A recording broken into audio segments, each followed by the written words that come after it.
Hello everyone, ओम नमः शिवाय। आप सभी का हमारे यूट्यूब चैनल में बहुत बहुत स्वागत है। कैसे हैं आप सब? आशा करती हूँ आप सब ठीक होंगे। मैं भी ठीक हूँ। एक बार फिर से मैं उपस्थित हो चुकी हूँ एक नई मोटिवेशनल स्टोरी के साथ। तो आज की जो हमारी मोटिवेशनल स्टोरी है वो बेहद ही खास है। आज की हमारी मोटिवेशनल स्टोरी का टॉपिक है रामायण का एक छोटा सा वृतांत। तो चलिए बिना किसी देरी के अपने वीडियो को स्टार्ट करते हैं। रामायण क्या है? जिस मनुष्य में प्रेम, त्याग और समर्पण की भावना हो, उस मनुष्य में राम ही बसते हैं। कभी समय मिले तो अपने रामायण को पढ़ने और समझने का प्रयास कीजिए। रामायण जीवन जीने की सबसे उत्तम शिक्षा देती है। चारों भाइयों का प्रेम और त्याग एक दूसरे के प्रति अद्भुत अभिनय और अलौकिक है। एक रात की बात है, माता कौशल्या जी को अपने महल की छत पर किसी के कदमों की आहट सुनाई दी।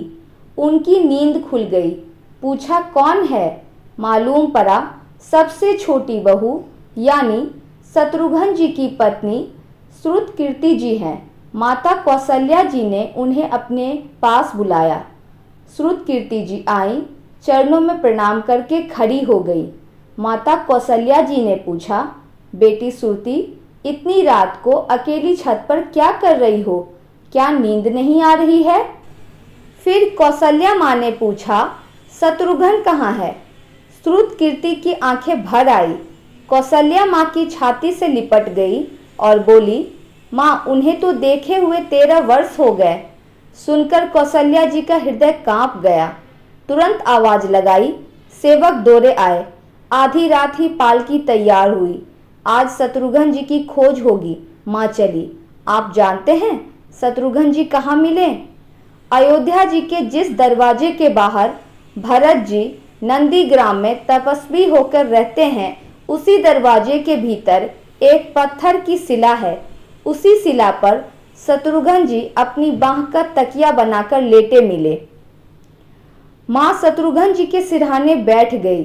हौले से बालों में हाथ फिराया तो शत्रुघ्न जी ने आंखें खोली। माँ, आप? उठे, चरणों में गिरे। माँ, आपने आने का क्यों कष्ट किया? मुझे बुला लिया होता। माँ ने कहा, शत्रुघ्न यहाँ पर क्यों हो? शत्रुघ्न जी की रुलाई फूट पड़ी। बोले, माँ, भैया राम जी पिताजी की आज्ञा से वन चले गए। भैया लक्ष्मण जी उनके पीछे चले गए। भैया भरत जी भी नंदीग्राम में हैं। क्या ये महल, ये रथ, ये राजश्री वस्त्र विधाता ने मेरे लिए ही बनाए हैं? शत्रुघ्न जी की बात सुनकर माता कौशल्या जी निरुत्तर हो गई। देखो, क्या है ये राम कथा? ये भोग की नहीं है, ये त्याग की कथा है। भगवान राम को 14 वर्ष का वनवास हुआ तो उनकी पत्नी सीता जी ने भी 14 वर्ष का कठिन वनवास सहर्ष स्वीकार कर लिया। परंतु बचपन से ही बड़े भाई की सेवा में रहने वाले लक्ष्मण जी कैसे राम जी से दूर हो जाते? माता सुमित्रा से वन जाने की आज्ञा लेकर जब लक्ष्मण जी पत्नी उर्मिला के कक्ष की ओर आगे बढ़ रहे थे तो सोच रहे थे कि माँ ने तो आज्ञा दे दी है, परंतु उर्मिला को कैसे समझाऊंगा, क्या बोलूंगा उनसे? यही सोच विचार करके लक्ष्मण जी जैसे ही अपने कक्ष में पहुंचे तो देखा कि उर्मिला जी हाथों में आरती का थाल लेकर खड़ी थी।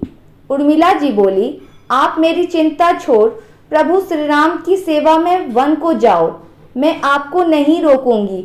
मेरे कारण आपकी सेवा में कोई रुकावट ना आए, इसीलिए साथ जाने की जिद भी नहीं करूंगी।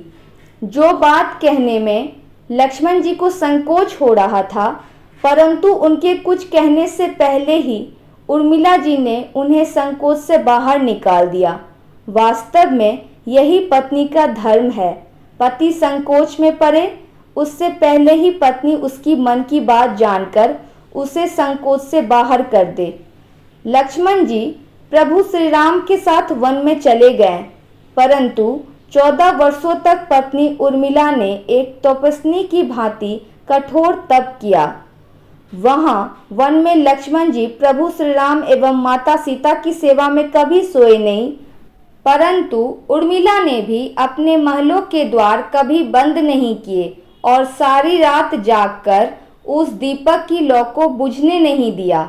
मेघनाद से युद्ध करते हुए जब लक्ष्मण जी को शक्ति लग जाती है और हनुमान जी उनके लिए संजीवनी बूटी की पर्वत लेकर वापस लौट रहे थे, तो बीच में अयोध्या के ऊपर से गुजरने के दौरान भरत जी ने उन्हें देखकर कोई मायावी राक्षस समझा और उन्होंने हनुमान जी को बाण मार दिया, जिससे हनुमान जी गिर जाते हैं।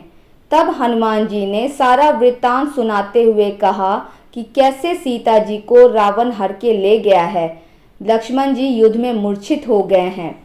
यह सब सुनते ही कौशल्या जी कहती हैं, राम को कहना कि लक्ष्मण के बिना अयोध्या में पैर भी मत रखना, राम वन में ही रहे। माता सुमित्रा कहती है, राम से कहना कोई बात नहीं, अभी शत्रुघ्न है, मैं उसे भेज दूंगी। मेरे दोनों पुत्र राम सेवा के लिए ही तो जन्म लिए हैं। माताओं का प्रेम देखकर हनुमान जी की आंखों से अश्रुधारा बह रही थी, परंतु जब उन्होंने उर्मिला जी को देखा तो सोचने लगे कि यह क्यों एकदम शांत और प्रसन्न खड़ी है। आखिर क्या बात है? क्या इन्हें अपने पति के प्राणों की कोई चिंता नहीं है? हनुमान जी पूछते हैं, हे देवी, आपकी प्रसन्नता का कारण क्या है? आपके पति का प्राण संकट में है और सूर्य उदय होते ही कुल का दीपक बुझ जाएगा और आप यहाँ पर शांत दिख रही हैं।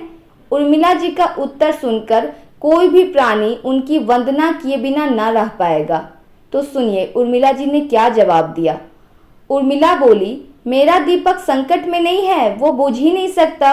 रही बात सूर्योदय की, तो आप बेशक कुछ दिन अयोध्या में विश्राम कर लीजिए, क्योंकि आपके वहां पहुंचे बिना सूर्य उदित हो ही नहीं सकता।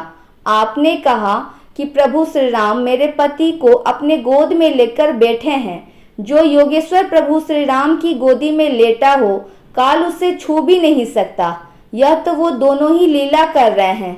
मेरे पति जब से वन गए हैं तब से सोए नहीं हैं। उन्होंने ना सोने का प्रण लिया था, इसीलिए वे थोड़ी देर विश्राम कर रहे हैं और जब भगवान की गोद मिल गई तो थोड़ा ज़्यादा विश्राम हो गया। वे उठ जाएंगे। और शक्ति मेरे पति को लगी ही नहीं, शक्ति तो प्रभु श्री राम जी को लगी है। मेरे पति की हर श्वास में राम है, हर धड़कन में राम है, उनके रोम रोम में राम है, उनके खून की बूंद बूंद में राम है। जब उनके शरीर और आत्मा ही सिर्फ श्री राम है तो शक्ति राम जी को ही लगी है, दर्द श्री राम जी को ही हो रहा है और वो मेरे पति को कुछ भी नहीं होने देंगे, मुझे पूरा विश्वास है। तो ये कथा आप सभी को कैसी लगी जरूर बताइएगा। आशा करती हूँ कि रामायण की एक छोटी सी वृत्तांत आप सभी को जरूर पसंद आई होगी। एक छोटी सी अनुरोध है आप सबसे कि रामायण पढ़ने और समझने का प्रयास जरूर करें और अपने जीवन में इस पर जरूर अमल करें। प्रेम, त्याग और बलिदान की ये कथा आप सभी को जरूर सही रास्ते पर चलना सिखाएगी। तो मिलती हूँ एक नई मोटिवेशनल स्टोरी के साथ। तब तक हमारे चैनल पर जो नए हैं वो चैनल को सब्सक्राइब जरूर कर लीजिएगा। साथ ही वीडियो पसंद आए तो लाइक कमेंट जरूर कीजिएगा। तो एक बार प्रेम से बोलिए, जय श्री राम, जय सीताराम, जय हनुमान।